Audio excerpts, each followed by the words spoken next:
Bonsoir YouTube, comment tu vas? Aujourd'hui, on se retrouve entre Nouvel An et Noël, hein, bien sûr, cette période fantastique hein, où habituellement tout le monde est en vacances, sauf moi, évidemment.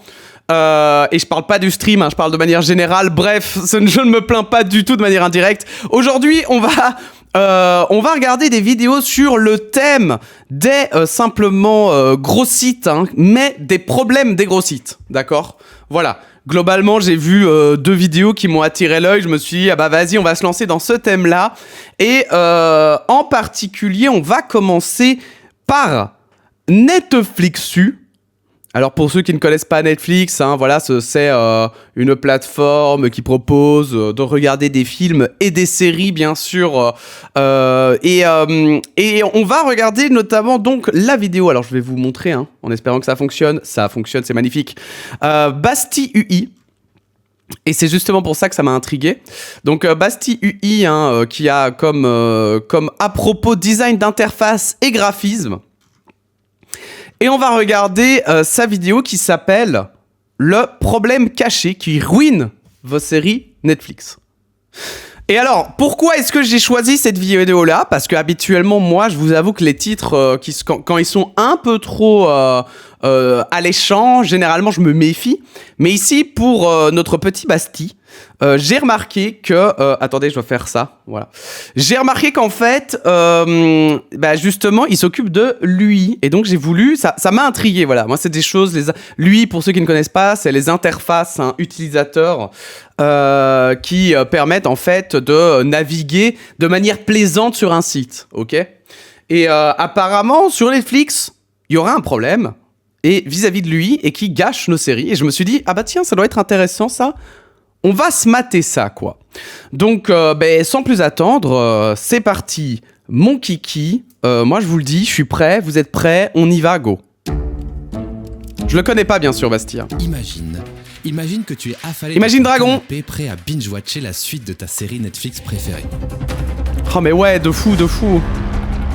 Waouh. L'intrigue est à son paroxysme, les acteurs te tiennent en haleine, tu es complètement absorbé, plongé dans l'histoire. Dans l'histoire, là, quoi. Bam, quelque chose d'horrible apparaît à l'écran. Mais pourquoi cet iPhone est aussi laid? Il ressemble pas du tout à ça, mais appelle-moi. Rédaction, je te localise. Basti, déjà, il me plaît, là.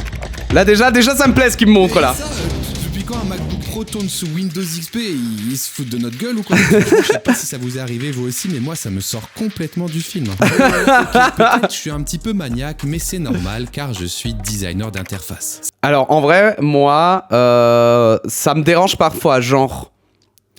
Il y a des détails qui me dérangent, vraiment. Genre, vraiment, quand c'est complètement à côté de la plaque, ça me dérange. Si c'est genre, oh non, c'est Linux à la place de Windows et ils ont mis le mauvais Windows, par exemple, bon, ça me dérange pas trop, quoi. Mais si on se retrouve face à un truc où effectivement t'es censé avoir un Windows et tu te retrouves avec un Mac, t'es là, non mais les gars, quoi, pitié, pitié. Aujourd'hui, ils font beaucoup moins ce genre d'erreur. C'est vrai? Je regarde. 23 décembre, attention hein. Ah, attention, c'est une vidéo qui est très récente. J'ai mes boutons qui marchent pas. Marche, bouton, marche! Bon. C'est mon métier de créer des sites web et des applications, et ça, dans les films, ça m'a toujours rendu fou. Pourquoi dans ces productions qui coûtent des dizaines de millions de dollars... Mais c'est vrai que ça arrive de plus en plus rarement, toujours ouais. avec des interfaces aussi moches. J'ai quelques débuts d'hypothèses, mais comme je ne travaille pas à Hollywood, j'ai été à la rencontre de 3 professionnels pour voir si mes théories sont vraies. Océane, une graphiste pour le cinéma, Ludoc, un réalisateur de fiction et de reportage, et Jules, mon invité mystère qui a créé quelque chose d'incroyable mais que personne ne connaît, et qui semble résoudre la plupart de nos soucis. Mais ça, je vous montrerai à la fin de la vidéo, car d'abord, on doit répondre à la question, dans les interfaces de films et de séries, pourquoi c'est aussi moche? Alors, je vais essayer de pré-shot, hein, comme d'habitude, hein, puisque c'est quand même aussi en partie mon taf. Pourquoi c'est aussi moche? C'est parce que je pense que en fait, jamais, pour le dire ainsi, tu vas en fait vraiment filmer le téléphone. En tout cas, c'est ultra rare qu'on passe sur des chaînes comme ça. Et du coup, la réalité, c'est qu'on va passer sur ce qu'on appelle des assets, donc des choses qui nous permettent sur Internet, des gens qui ont travaillé en fait pour que l'on puisse facilement refaire des effets. Donc ça peut être des transitions, ça peut être aussi des interfaces de téléphone, d'ordinateur, etc. Et donc t'as des types qui se sont amusés, voilà, ça, c'est un travail à part entière, qui s'amusent sur Premiere Pro ou After Effects à proposer en fait.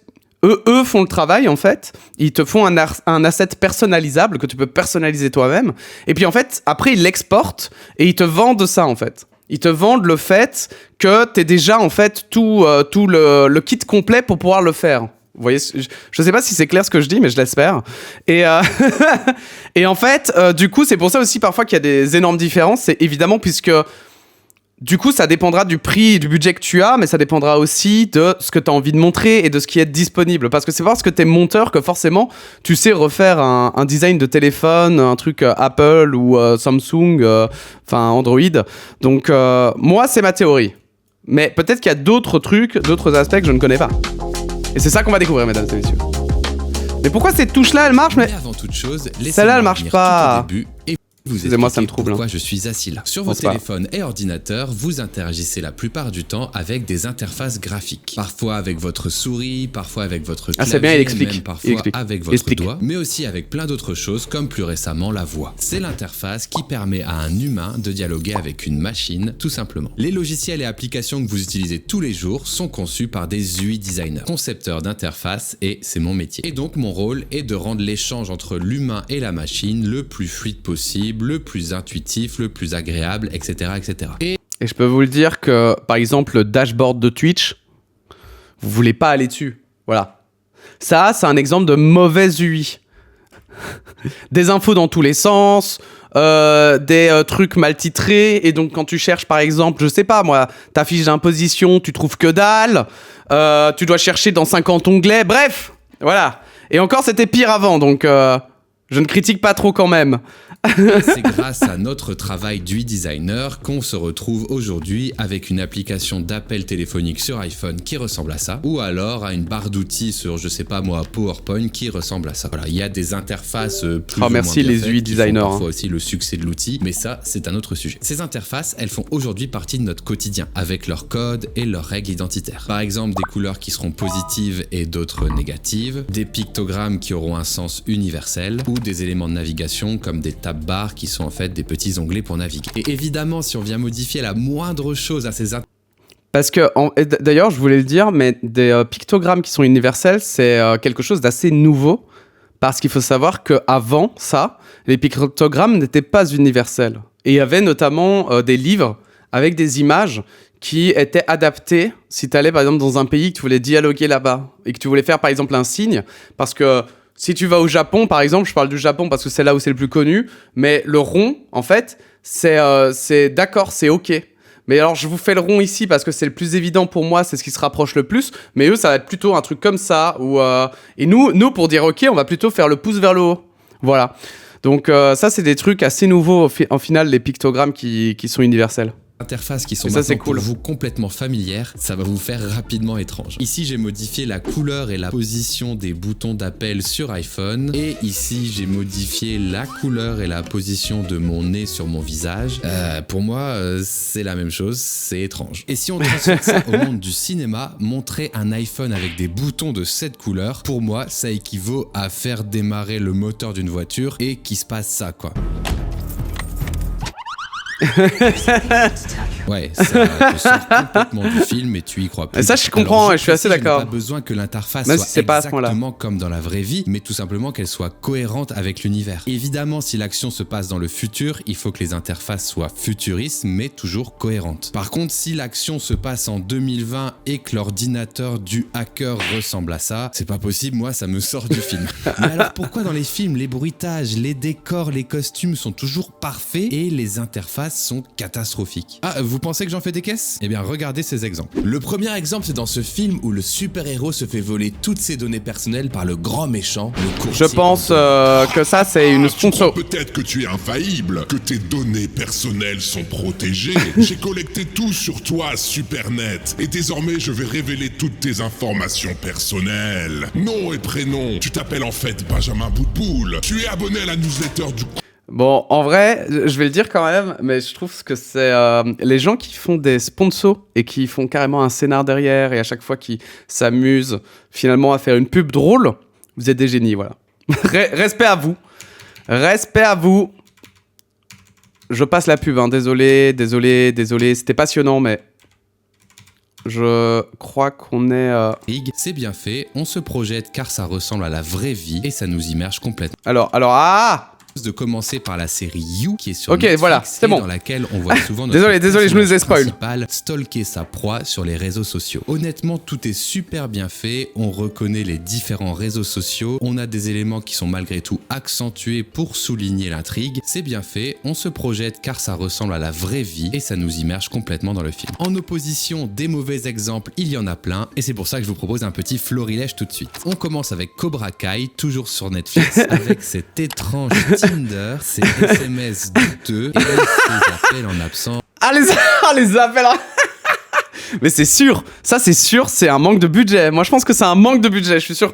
C'est quand ils ont pas la thune, que ça doit être fait un tracking facile et que c'est des assets pas chers, mais qui font le taf.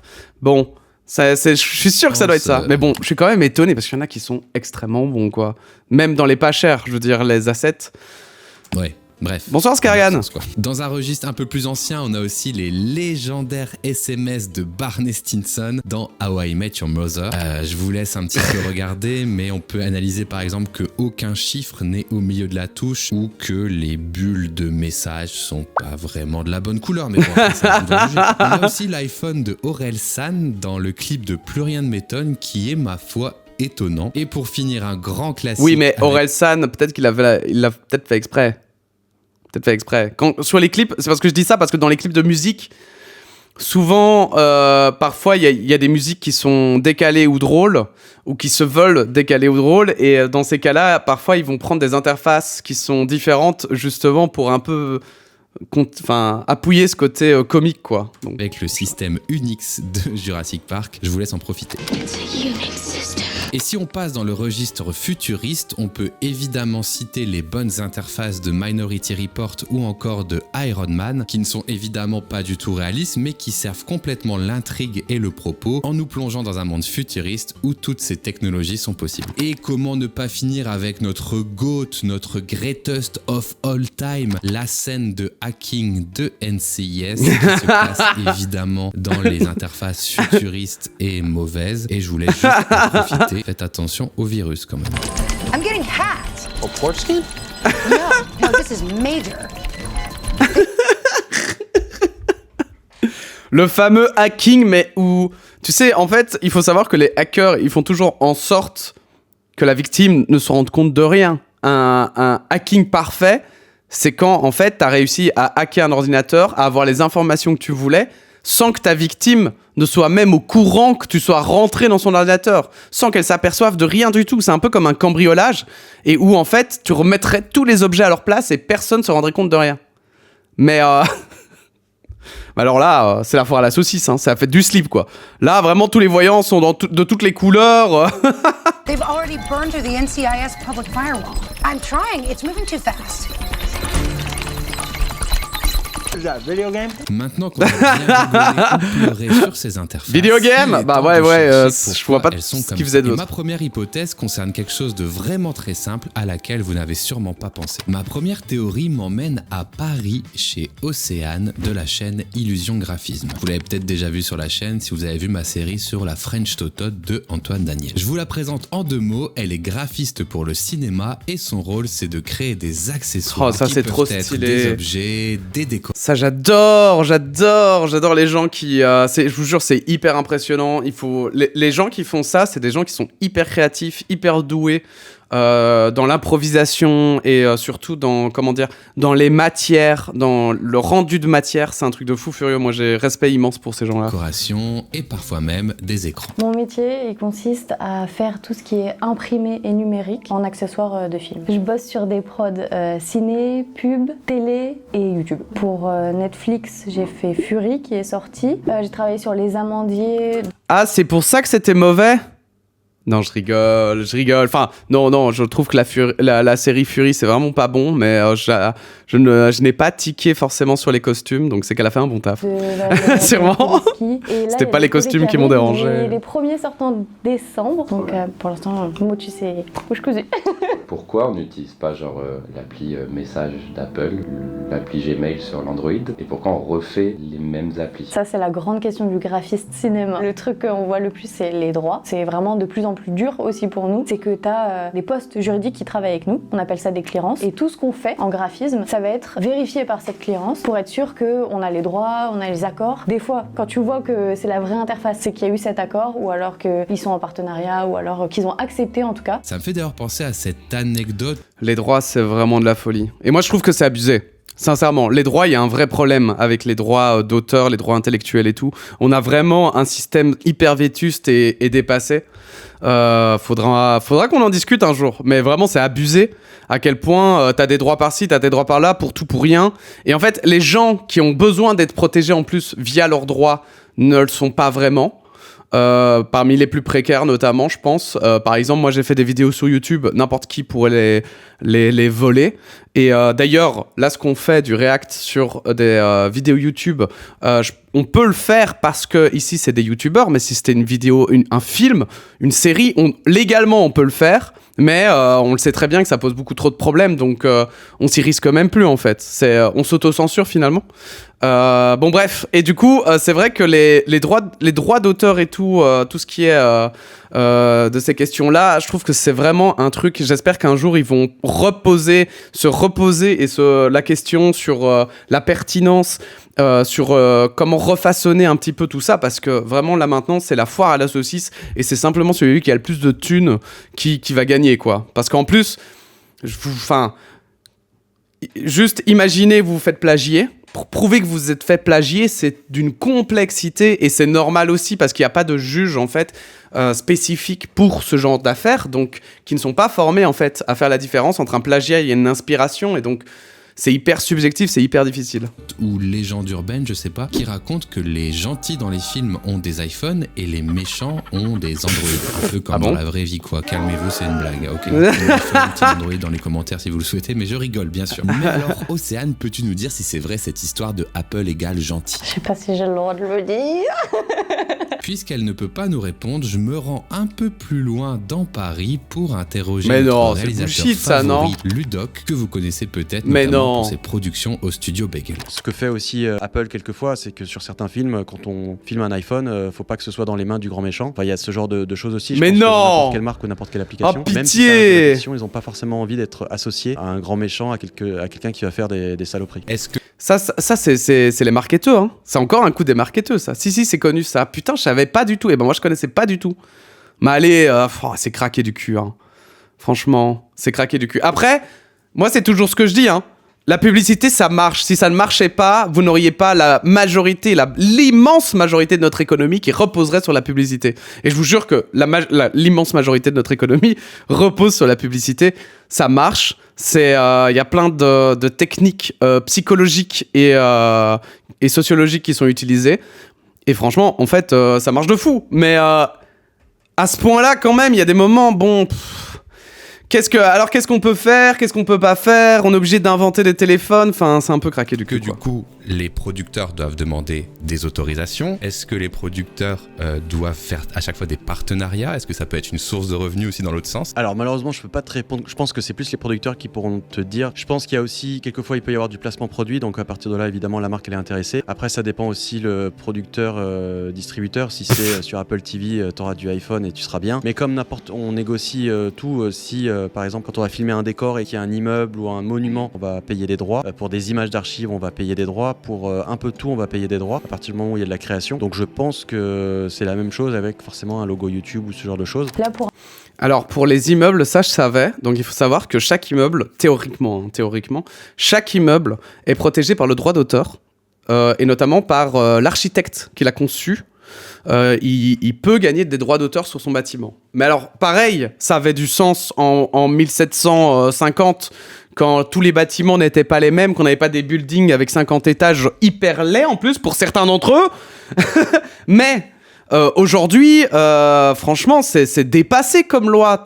Il y a des architectes qui font des bâtiments en série, ils s'en battent les steaks de à quoi ressemble le bâtiment. On n'est plus sur un architecte qui se dit « Oh, je vais faire en art nouveau de folie parce que les budgets sont colossaux. » Non, aujourd'hui, c'est comment faire pour que l'immeuble que j'ai fait rentre parfaitement à l'endroit qu'on a, avec un maximum de logements, sans que cela transgresse le droit, sans que cela fasse trop laid, mais sans que non plus ça coûte cher. Enfin, bon, bref. Pour un film, j'ai dû faire tout un truc de GPS. Et donc, pas les partenariats avec Waze, par exemple, qui est l'appli qu'on utilise généralement un peu tous. Mais du coup, on a demandé à Apple, vu qu'on utilisait les téléphones et qu'on avait un partenariat avec eux, on a pu utiliser leur interface. Mais il y avait une condition, c'est qu'on change rien de leur interface. Donc moi, je devais créer un circuit, parce que la voiture, elle allait d'un point A à un point B, sauf que je pouvais pas la recréer numériquement, donc on allait faire le vrai circuit qu'on a fait en record directement. Ok, donc on a vu qu'effectivement les droits d'auteur pouvaient être un frein, mais est-ce que c'est vraiment uniquement ça le problème qui donne ce genre de résultat? Non, je rigole, j'en sais. Je crois pas. Et si ces interfaces étaient volontairement moches? J'ai une deuxième théorie, mais pour vous mettre dans l'ambiance, je vous propose de visualiser ce petit extrait. And perfect. The tracker Je crois que je l'ai vu passer en plus. Now we just need to locate the... My phone's being hacked. Oh. You think you'll respond? For sure. Il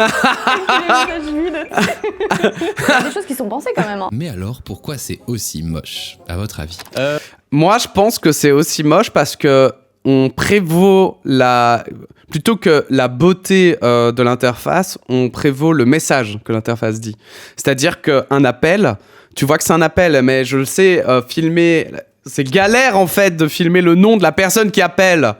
Donc c'est pour ça que moi je dirais que les interfaces sont moches à cause de ça, parce qu'ils mettent en avant par exemple les noms de famille et tout. Et c'est compliqué de le faire de manière esthétique en fait.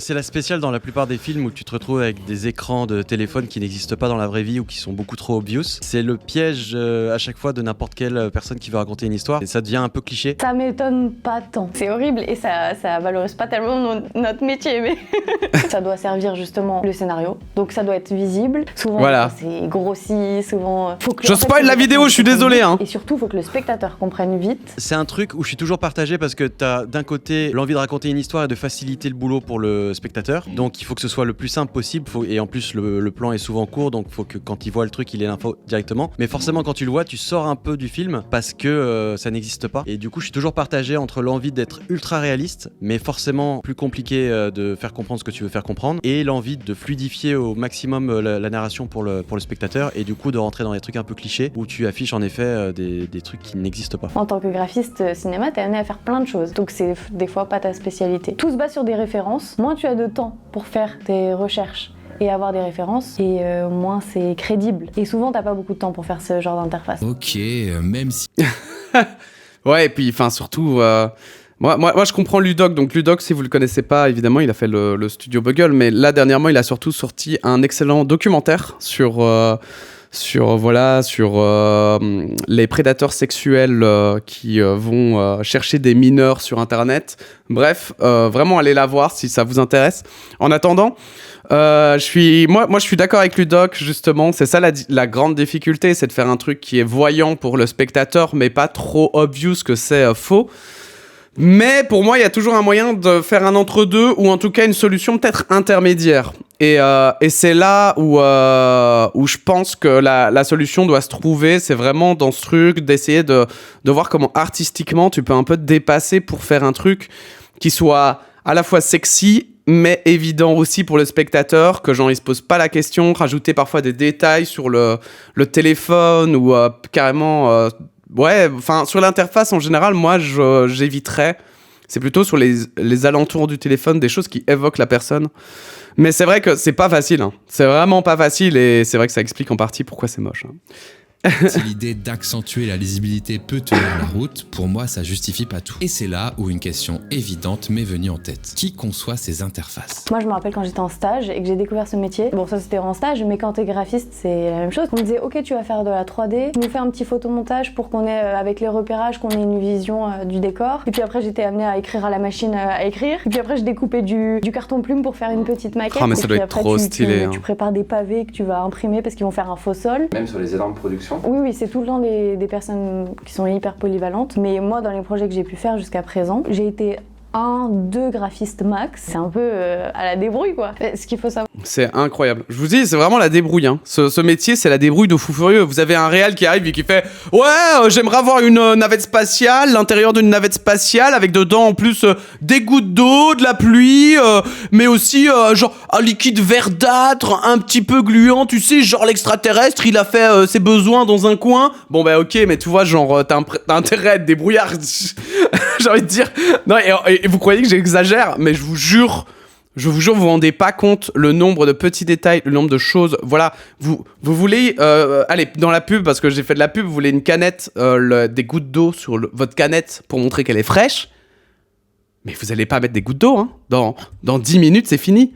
Sous les spots, en plus, ça s'évapore en 2 temps 3 mouvements, en fait. Donc, impossible de mettre des vraies gouttes d'eau. Sinon c'est chiant, vous devez le faire tout le temps, puis en plus si l'acteur doit le prendre en main, enfin... Donc non, donc ils utilisent... maintenant c'était quoi Qu'est-ce que c'était encore? Ouais, j'ai oublié ce qu'ils utilisent, ça va me revenir, mais voilà, ils utilisent un produit spécifique pour faire les gouttes, et comme ça, il s'évapore pas. Et il y a des trucs, vraiment, il y a tout un tas de trucs. Nous, on a fait un tournage, par exemple, c'était assez exceptionnel, sur les fromages de Belgique. Et là, on a utilisé des vrais fromages pour une fois. Mais purée, mais en plus, c'était en Belgique et c'était dans un château où il a fait cette fois-là 40 degrés, sans déconner, à l'intérieur. Les fromages, la gueule des fromages, ils devaient tenir 2 ou 3 jours, je sais plus. Ils ont réussi à tenir, on sait même pas comment, hein. On sait pas comment, c'était un miracle. Parce que normalement, tu fais avec des faux fromages. Parce que vraiment, ça puait la mort. Il y avait 200 fromages qui avaient été amenés juste pour l'occasion. Enfin, waouh. C'était le Delbord, je vous le dis. On n'utilise pas du tout les mêmes outils que les designers d'interface. Quand tu fais pour le cinéma, tu as plusieurs contraintes. Déjà, tu as la contrainte du tournage. Il faut que ce soit assez pratique à utiliser. Logiquement, si tu fais quelque chose qui est en mouvement, imaginons on screen. Et bah très très souvent, et pendant longtemps, c'était un montage vidéo qui screenait tout seul. Ouais. Et c'est pour ça que souvent quand tu scrolles, et bah, tu vois le truc, il scrolle encore. Il continue de défiler alors qu'il est plus du tout en train de scroller. On fait des sortes de boucles. C'est une vidéo qui tourne. Ouais. L'acteur, il doit pas toucher l'écran, sinon ça lance l'interface de photo. Du coup, il joue à 3 mètres du téléphone. Non, mais en vrai, tu dis ça, mais c'est exactement ça. Et en plus de ça, En fait, on se rend pas compte à quel point les techniques de l'arrache sont même parfois utilisées encore dans les gros tournages, parce que il y a une scène que tu veux rajouter et que t'avais pas pensé, ou alors que voilà, c'est aussi juste parce que c'est le plus facile et le moins cher. Faut pas oublier que le moins cher, c'est toujours ce qui est recherché, en fait, de base, parce que tu veux faire un film, il y a des trucs que tu sais que tu pourras pas beaucoup jouer sur le prix. Donc voilà, un téléphone, typiquement, entre engager un gars qui va faire de la 3D parce que c'est le meilleur dans son domaine et qui va te faire une interface de fou furieux et te payer les droits, bah en fait, ça te coûtera 10 fois plus cher que juste d'enregistrer ton téléphone, faire vite fait une capture d'écran et puis basta, quoi, c'est bon. L'acteur fera semblant qu'il scrolle, quoi. Il faut préciser qu'un acteur jouera mieux sa scène avec un vrai téléphone et une vraie interface plutôt qu'un fond vert. Ok, donc récapitulons. On a des designs d'interface qui sont faits par des graphistes, qui sont 2 métiers différents déjà. On a des briefs à l'origine qui les poussent à accentuer ou à grossir des éléments pour servir l'intrigue, et tout ça en respectant une liste longue comme le bras de contraintes à cause des droits d'auteur et tout ça. Bon, ok, je commence un peu à comprendre dans quelle galère ils sont. Mais attention, à ce moment-là, il y a un sujet super important dont on n'a toujours pas parlé, et qui pourrait résoudre tous ces problèmes. Et je vais vous le révéler maintenant. Que ce travail soit fait par... En fait, c'est assez... d'ailleurs, c'est vrai que c'est assez marrant de voir, je trouve, la question qui soit posée, parce que lui, c'est dans son métier, mais je trouve que ça montre que parfois des choses qui paraissent extrêmement simples, comme mettre l'interface d'un téléphone dans une série, n'est pas si simple que ça. Et ça, de manière générale, dans la vie, méfiez-vous des choses que vous ne connaissez pas et qui paraissent simples, parce que vraiment...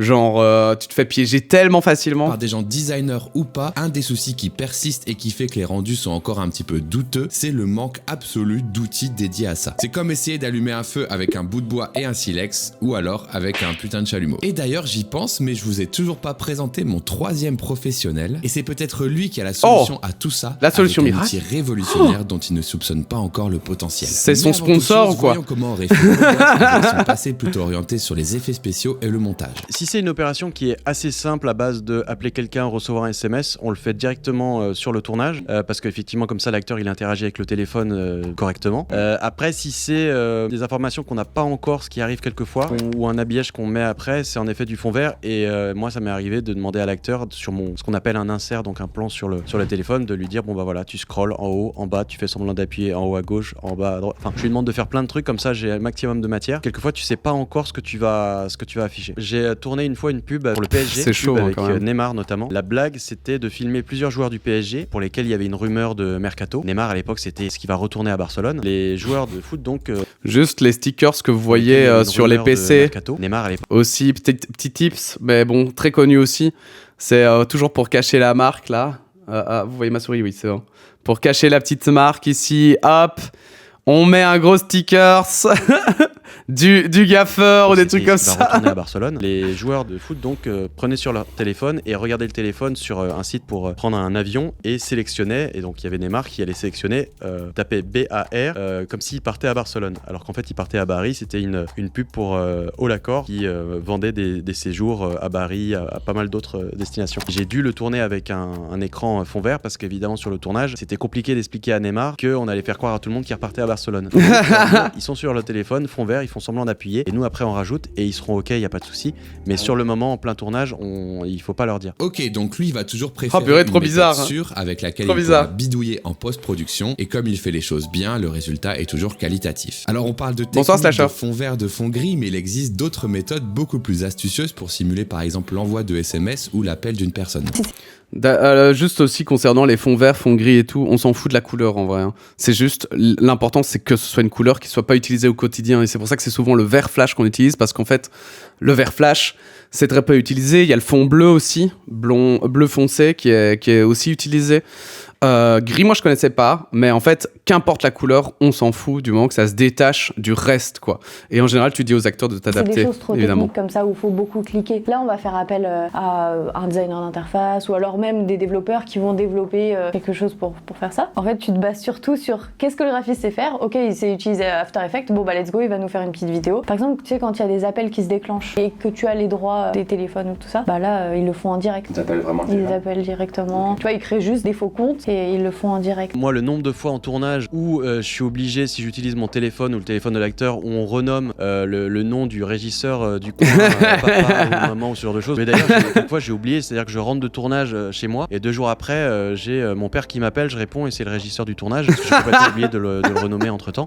Ouais, ça m'est déjà arrivé aussi en temps. Parlant, je pensais à une anecdote comme ça. On avait fait la même chose, je crois que c'était Studio Bagel. Il y a un plan, c'est peut-être sur le sketch Wilfried Destin saison 1 avec Kemar, où sur un téléphone et on reçoit une notification de Sarkozy. Je crois que j'avais nommé soit Kemar, soit Mr V qui joue dedans. Et je me souviens d'être pareil, 2-3 jours après, t'es sur une terrasse avec des potes, t'as ton téléphone posé sur la table et t'as Mr V ou t'as Kemar qui t'appelle, apparaît Sarkozy en train de t'appeler et tous les gens qui te regardent avec les gros yeux. Donc c'est le genre de truc qu'on faisait souvent. Et après coup, je me disais, il faut vraiment que je les renomme parce que sinon ça devient très bizarre. Avant de vous révéler l'outil magique de mon 3e professionnel, laissez-moi vous expliquer comment j'aurais fait moi en me débrouillant avec mes outils pro et mon expérience pro d'UI designer. Déjà, j'aurais en vrai, c'est hyper Figma, intéressant, vraiment. un outil qui permet de faire des prototypes animés. Cela permet d'abord de créer son graphisme, puis de rajouter des zones cliquables et des transitions associées entre les écrans. Pour vous donner une idée, grâce à Figma, j'ai réussi à réaliser ceci ou encore ceci pour des vrais clients à moi. Si ça vous intéresse, cool. je vous laisse regarder sur ma chaîne la playlist qui est dédiée à cet outil et je vous mets le lien dans la description. Et justement, pas plus tard que la semaine dernière, Figma a ajouté une nouvelle option dans son outil qui va être incroyable dans notre cas de figure. C'est la possibilité de télécharger des prototypes hors connexion. C'est parfait pour emmener un prototype sur un plateau de cinéma par exemple. Mais surtout, et je vous l'ai pas encore dit, ce qui est le plus intéressant sur Figma, c'est qu'il donne à disposition tous les UI kits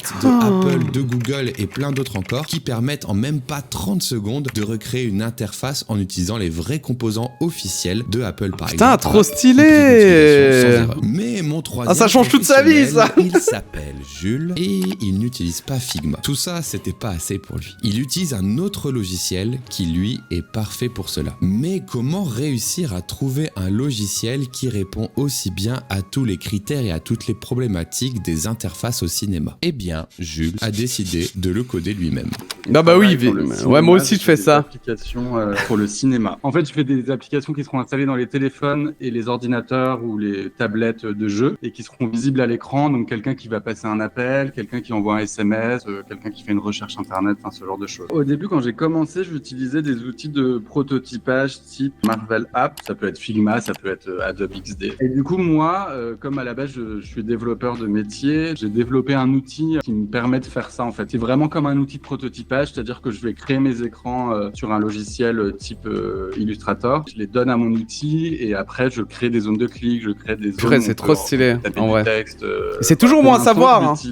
Et moi, ça m'intéresse. Parce que bon, il est pas du tout fini, il est beaucoup en ligne de commande. Il faut quand même un peu encore que je tape du code parfois. Ça s'appelle Pelure. Donc là, par exemple, c'est pour le film Meurtre dans les gorges du Verdon. Et du coup, ça, c'est toutes les applis que je fais. Moi, j'envoie ça aux équipes parce que je bosse beaucoup à distance. Et du coup, moi, c'est ce que j'envoie aux équipes et je mets dessus les applications que je vais pouvoir faire. Tu peux jouer un aperçu en ligne de l'application. Et là, tu as un gros bouton vert. On peut voir. Là, c'est pour télécharger l'application qui sera installée dans l'ordinateur de jeu pour qu'elle puisse être jouée hors ligne parce que souvent, ils n'ont pas de connexion Internet sur le plateau. Donc voilà, si on lance, donc là, on arrive, bon, c'est un genre de faux Google. Ah ouais. Tu vois pas, mais en fait, c'est trop stylé. Et ça écrit le bon truc. Ah, trop bien. Donc là, je peux appuyer sur le bouton rechercher. Donc ça m'envoie sur une page de résultats. Et je crois que là, dans le scénario, elle cliquait sur les photos et puis elle pouvait changer de photo avec les flèches. Voilà. Donc là, pareil, comme d'hab. Oh là là, mais c'est trop malin. En vrai, il est trop smart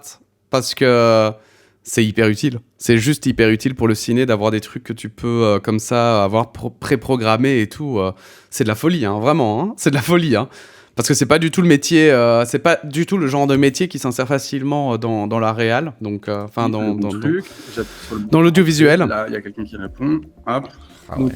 les réponses, elles sont donc là, cette animation, c'est j'ai mis un délai. Donc je dis au bout d'une seconde, il y a les 3 petits points qui apparaissent. Il reste affiché pendant 3 secondes et ensuite le truc s'affiche. Mais je peux aussi faire un déclenchement au clavier. Donc l'accessoiriste connecte en Bluetooth un clavier et peut à distance déclencher l'arrivée des messages. Incroyable. C'est beaucoup utilisé pour les appels, enfin les notifications, tout ça. Incroyable, mec, c'est trop cool. Je crée une nouvelle app, par exemple. Donc, je vais le faire devant toi. On va dire qu'elle s'appelle 1, 2, 3, 4. Que c'est une mobile. Et donc, on va dire que c'est 1080, 1920. Une jolie app. Ok. Du coup, j'ajoute les images que j'avais créées. Ouais, très bien. Voilà. Donc ça me fait, j'ai mes 3 images, je définis cette image comme point d'entrée de l'application. Ensuite, j'ouvre dans l'éditeur, je peux ajouter une zone de clic. Donc je dis, hop, j'ajoute une zone de clic. Là, je définis une action en disant que ça va aller à l'étape.